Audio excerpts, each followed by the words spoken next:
अस्सलाम वालेकुम जियो पाकिस्तान। आज मैं अकेली नहीं हूँ शो पे, तो घबराने की बिल्कुल ज़रूरत नहीं है। उस बार दानिश मुझे छोड़ के एक जगह गए थे, तो मैं इसलिए थोड़ा सा बदला ले रही हूँ। 5 मिनट उनके लेने वाली हूँ मैं यहाँ पे। हम आज के शो में बहुत इंपॉर्टेंट एक टॉपिक डिस्कस करने वाले हैं, और वो है एतिक़ाद के बारे में। आप लोगों ने पूरा वीक हमें फेसबुक पर मैसेजेस किए, इसके अलावा आपने हमें ईमेल्स भी किए, SMS भी आप करते रहते हैं। आज का शो भी सिर्फ आपके ही बारे में होगा, लेकिन हम ये जानते हैं कि उस्मान दानिश आखिर मुझे छोड़ के गए कहाँ थे और ये सीक्रेट ट्रिप उनका रहा कैसा। इस बारे में ही बात करने के लिए उनको इनवाइट करते हैं। वेलकम जियो पाकिस्तान। बताएं जरा अपने शो में गेस्ट। आज ऐसा भी होता है कभी कभी। कैसे हो? ठीक ठाक। गेस्ट नहीं है, रिपोर्टर हैं हम लोग। सर्दी का असर मुझ पे अब तक है, इसलिए मैं अब तक शॉल लेके बैठी हुई हूँ, क्योंकि बाहर भी सर्दी बहुत ज़्यादा हो रही है। अच्छा, अब हम यही जानने की कोशिश कर रहे हैं कि आप दोनों जो गए थे एक ट्रिप पे, ऐसा क्या हुआ कि आप लोग उठ के चले गए तहकीक करने खुद? असल में तुम बताओ, शुरू करो। आप शुरू करें। अच्छा, असल में हुआ ये था कि हमारी मुलाकात यहाँ पे हुई एक शहजाद साहब से। हम लोग निकले हुए थे और वहाँ मिल गए वहाँ हमको। तो उन्होंने बताया कि उनकी तबीयत ख़राब है, उनको इंटेस्टाइन का कैंसर है और वो बस इलाज विलाज नहीं करवा रहे, वो शाकीक जा रहे हैं इलाज के लिए। और उन्होंने हमको बताया कि जी वहाँ पे, वैसे तो ये बात पता भी है, लेकिन जब हमें कोई ऐसा शख्स मिला कि वहाँ पे रूहानी तौर से इलाज होता है, बड़े बड़े ऑपरेशंस हो जाते हैं। बिल्कुल, ये ऑपरेशन होते भी ख्वाब में है और रियलिटी में ऑपरेशन नहीं होता। ख्वाब में बिशारत होती है, उसके बाद ख्वाब में ऑपरेशन हो जाता है और फिर वो मरीज़ सही होना शुरू हो जाता है। यानी हम यही जानेंगे आज के शो में कि जदीद साइंस को चैलेंज कर रहा है रूहानी इलाज, और कहते हैं कि शाकीक पर लाइलाज बीमारियों का इलाज हो जाता है। तो आप लोगों को कैसे एक्सपीरियंस लगा? वहाँ गए, वहाँ पे ज़ायरीन की कितनी तादाद मौजूद थी, क्या देखा आपने माहौल वहाँ पे? अच्छा, मज़े की बात यह है मरियम कि दूर दूर से लोग शाकी के मज़ार आते हैं। हम तो शायद 3 से 3.5 घंटे का सफ़र तय करके आए थे। लोग वहाँ पर मुख्तलिफ हिस्सों से आते हैं, पाकिस्तान के पूरा दिन सफ़र करके आते हैं। बिल्कुल सही, लेकिन सबसे ज़्यादा मज़े की बात ये रही कि मज़े की बात इसलिए कह रही हूँ कि खाना पीना जहाँ नज़र आता है वहाँ पे हम लोग तो वो जाते हैं। तो नाश्ता हमने वहाँ पे किया, और ऐसा कैसे मुमकिन है कि हमने नाश्ता किया और आपको उसमें शामिल ना करें। तो पहले आपको दिखाते हैं कि दानिश ने और मैंने ढाबे जी पे नाश्ता किया कैसे।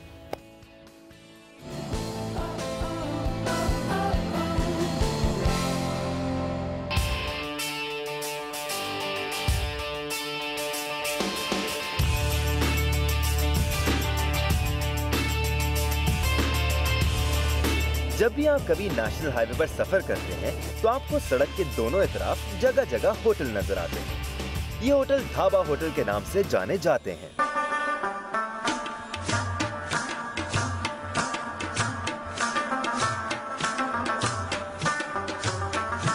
इन पर खाने पीने की तो वही आम और रिवायती चीजें, यानी कि दाल फ्राई, कढ़ाई गोश्त वगैरह मिलती हैं, मगर इन ढाबों की चाय बड़े मजेदार होती है। ये चाय जो तासीर में खासी कड़क होती है, सफर की थकान उतारने के लिए बहुत सूदमंद साबित होती है।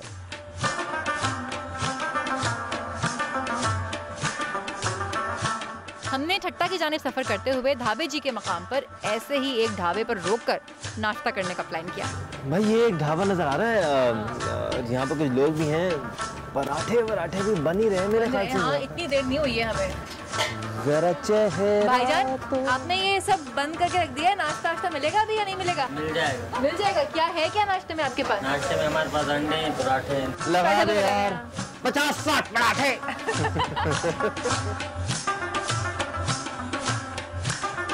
लाओ भाई लाओ।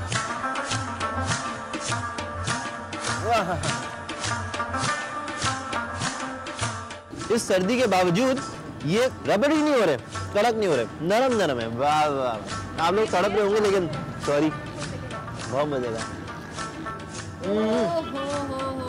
भाई, कोलेस्ट्रॉल जिन लोगों के लिए बनता है वो इतनी मेहनत करते हैं कि उनका हजम हो जाता होगा। आप लोग की कोशिश मत कीजिएगा अपना कढ़ाई में अंडा बनाएं, क्योंकि हम लोग इतनी मेहनत नहीं करते हैं। मुझे बड़ी खुशी हो रही है इस बात की कि आप ही खा रही हैं, क्योंकि आप तो डाइटिंग कर रही थी। डाइटिंग के कार्ड में ये कौन मिस कर सकता है भाई? कल से दोबारा शुरू कर लेंगे।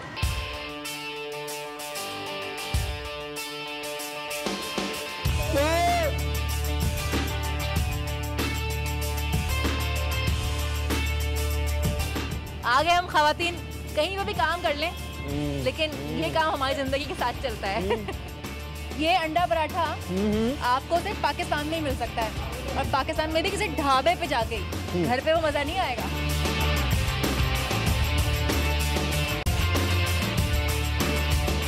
पाकिस्तान।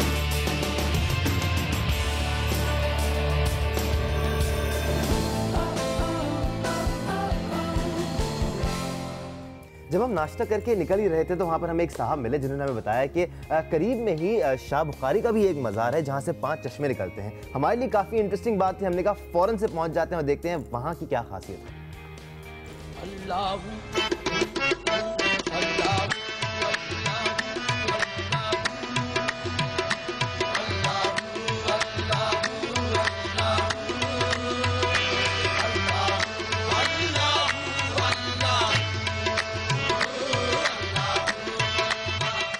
यहाँ पे जो है 5 चश्मे निकलते हैं, उन्होंने बताया इस जगह से? इस जगह से, और उन चश्मों की भी यकीनन कोई खासियत है, तो हम देखते हैं।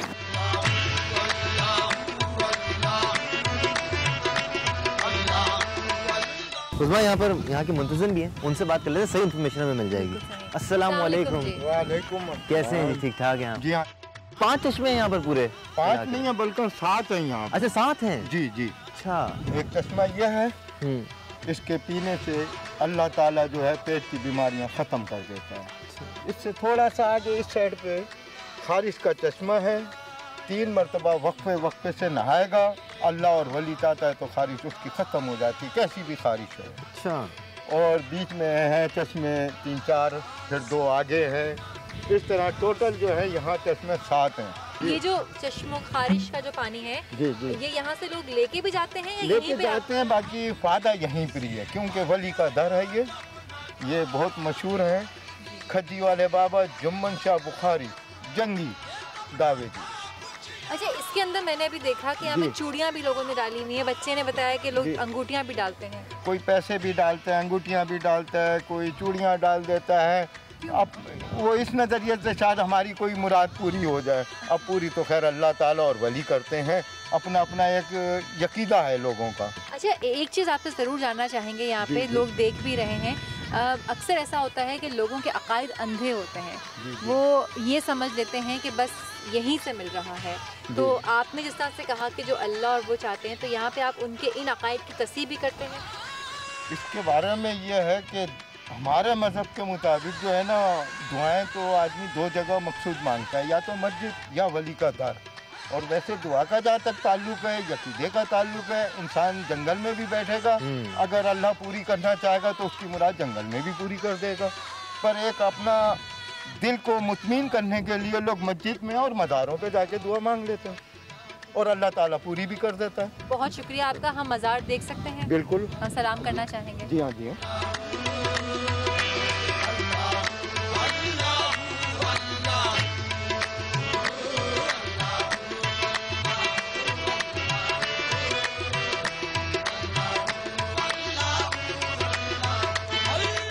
यहाँ के मुतवल्ली से हमारी बात हुई थी, उन्होंने हमें बताया था कि ये वो दूसरा चश्मा है जहाँ पर लोग अपनी खारिश की बीमारी को दूर करने के लिए आते हैं और एक बड़ी तादाद में लोग यहाँ पर पहुँचते हैं। जी दानिश, मैं मज़ार पे सलाम कर आई, आपने चश्मा दिखा दिया, मेरे ख्याल से अब हम अपना सफ़र दोबारा शुरू बिल्कुल बिल्कुल, और अभी भी काफ़ी सफ़र बाकी है हमारा, तो अब आपसे रास्ते में और चीज़ों के साथ साथ मुलाकात करते रहेंगे। Let's go.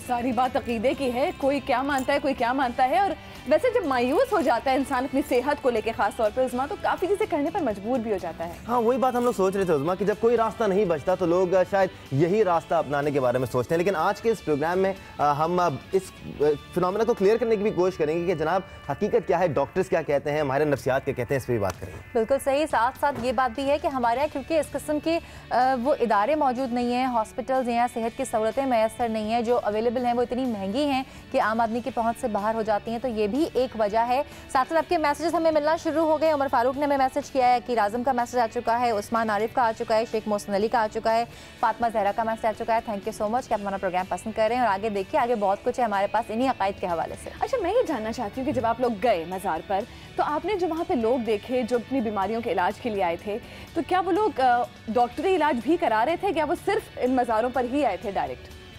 नहीं, वो डॉक्टरी इलाज से तो बल्कि काफ़ी हद तक मायूस हो चुके थे। अच्छा। एक बच्चा जो ख़ास तौर पे हमें उधर मिला था, उसको टांग में कैंसर था और जब उसकी वालदा उसको डॉक्टर के पास लेके गई तो तकरीबन 10 से 11 लाख रुपए का उनको बजट दिया गया कि आपको इतने पैसे खर्च करने पड़ेंगे, फिर जाके इसका इलाज होगा, और अब इस ज़्यादा होप बाकी भी नहीं रही है। तो वो फिर नाउमीद होकर बच्चे को शाह अकीक के मज़ार लेके आई। और उन कहना लोगों का ये है कि वहाँ पे ख्वाब में बिशारत होती है, चाहे वहाँ पे या यहाँ पे भी लोग रह होते हैं कि भाई आप यहाँ पर आएँ, और उसके बाद वो वहाँ जाते हैं और ठीक हो जाते हैं। और बड़ा जानने की कोशिश की हमने कि बशारत किसको हुई है, उसमें उनको क्या नजर आया, हम दिखाएंगे। हाँ, बड़े इंटरेस्टिंग सवाल पूछे गए हैं उन लोगों से, बहुत अच्छे सॉल्यूशंस निकल सकते हैं उनसे। चलो क्या हकीकत है, क्या फसाना, ये जानेंगे एक छोटे से ब्रेक के बाद। हमारे साथ रहिए।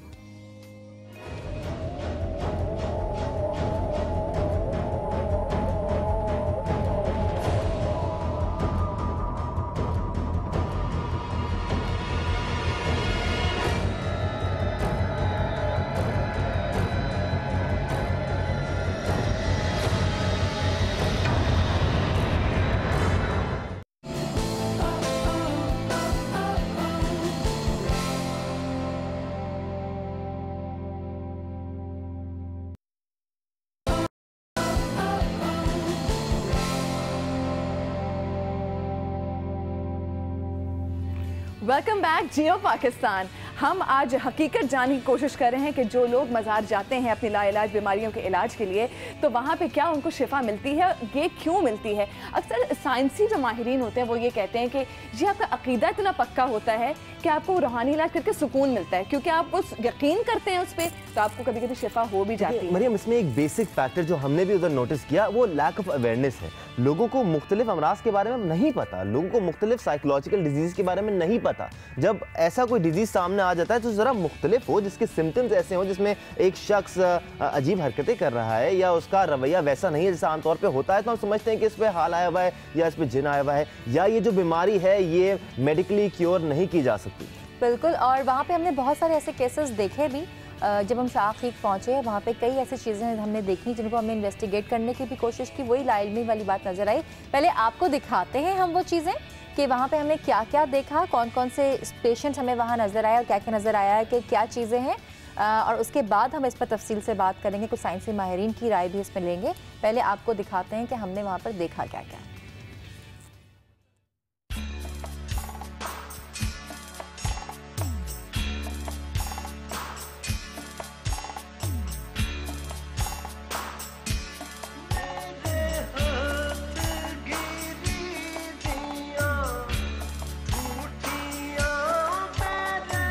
कराची से तकरीबन 150 किलोमीटर के फासले पर ठट्टा के नजदीक वाक़े शाह अकीक बाबा अल मारूफ शाह अकीक का मज़ार ऐसे ज़ायरीन की तवज्जो का खास मरकज है जो किसी मोहल्ले या लाइलाज बीमारी में मुब्तला हो।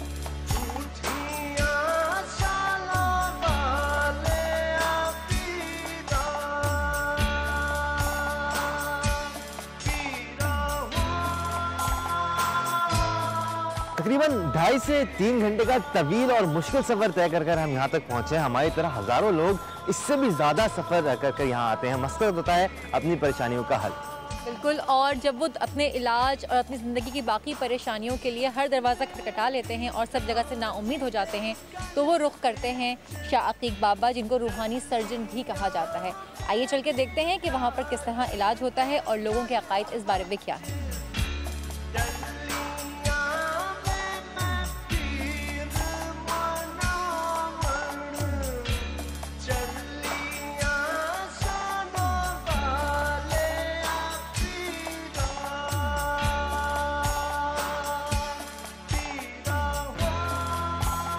यहाँ आने वाले अफराद का मानना है कि शाह अकीक, जिन्हें रूहानी सर्जन भी कहा जाता है, ख्वाब में बिशारत देते हैं और रूहानी तौर पर मरीज का ऑपरेशन करके उन अमराज से भी शिफा देते हैं जिनका इलाज आज की जदीद और तरक्की याफ्ता मेडिकल साइंस भी करने से कासिर हो।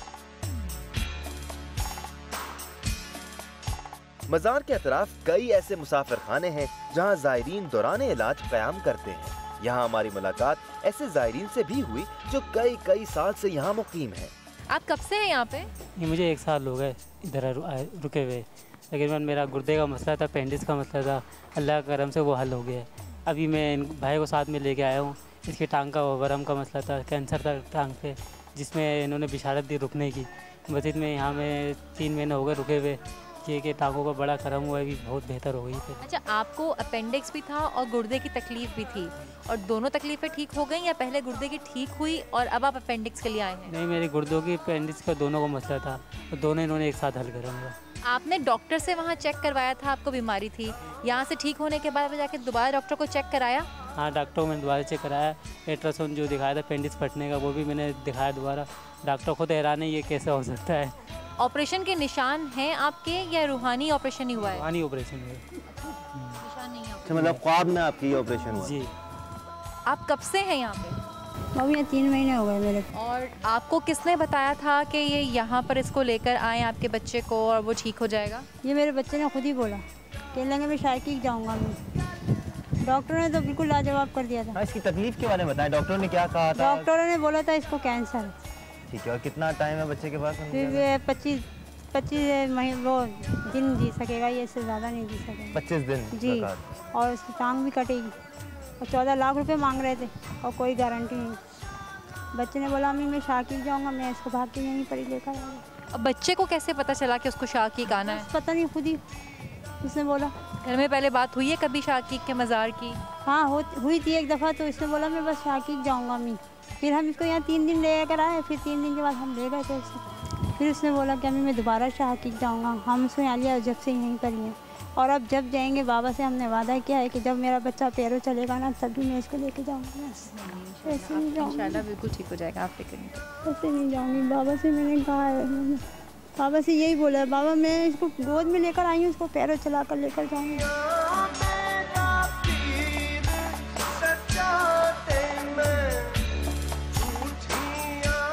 यहाँ पर आगे एक लंगर खाना भी है जहाँ पर नमकीन चावल मिलते हैं, और वो लोग जब वो खाते हैं तो उनके मुताबिक उनको शिफा भी मिलती है।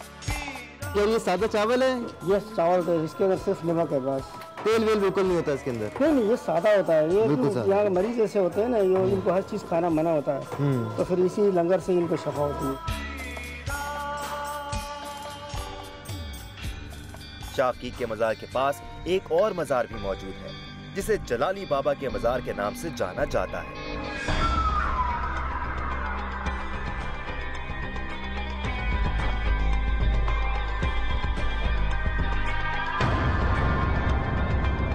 यहाँ पर जो अफराद हैं वो जिनों से निजात या फिर जादू टोने के तोड़ के लिए बहुत बड़ी तादाद में होते हैं।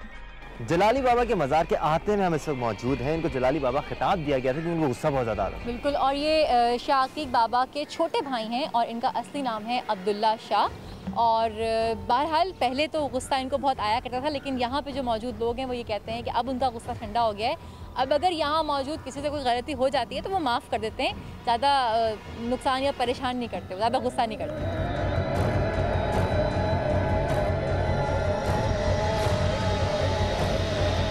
हमने जलाली बाबा के मज़ार पर एक ऐसी नाउमर बच्ची को भी देखा जो एक तरफ से दूसरी तरफ दौड़ रही थी। ये जो बच्ची भाग रही है, ये कहा जा रहा है कि इस पे जिन्नात की हाज़िरी है और बाबा इसकी हाज़िरी इस वक्त है। अमरा, अभी थोड़ी देर पहले आप क्या कर रही थी? हाज़िरी थी। क्या कर रही थी आप हाज़िरी में?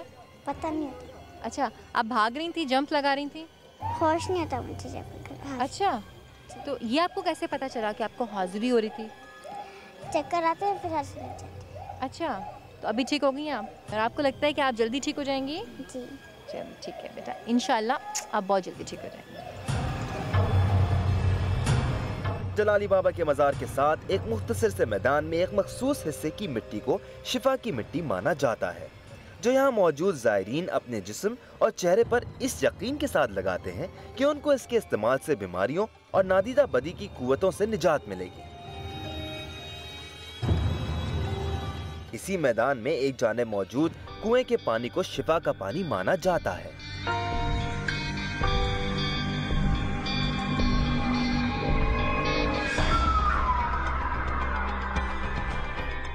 जी, मेरे इल्म में तो काफ़ी इजाफा, क्योंकि मैं यहाँ पे गई नहीं थी, तो अच्छा वो आपने एक डिटेल रिपोर्ट बनाई तो लोगों को भी अंदाज़ा हुआ होगा कि वहाँ पर होता क्या है और लोगों का अकीदा किस कदर मजबूत है कि वो यहाँ पे आते हैं, मानते हैं और यहाँ से इलाज उनका होता भी है बकौल उनके। लेकिन मुझे यहाँ पे एक बात ज़रूर बोलनी है, जो भी साहिब हैसियत लोग हैं, कि प्लीज़ हमारी तो ये कोशिश है, ठीक है उस बच्चे को बिशारत हुई जिसको कैंसर था, हो सकता है उसको बिशारत होने का मकसद यही हो कि वो वहाँ पर जाए, हम उसे सामने लेकर आएँ और आप में से कोई उसकी मदद को पहुँचे, उसके घर वालों को कन्विंस कीजिए कि उसका बाकायदा इलाज भी कराएं और उसको ठीक करवाएं, क्योंकि वो बहुत तकलीफ में था वो बच्चा।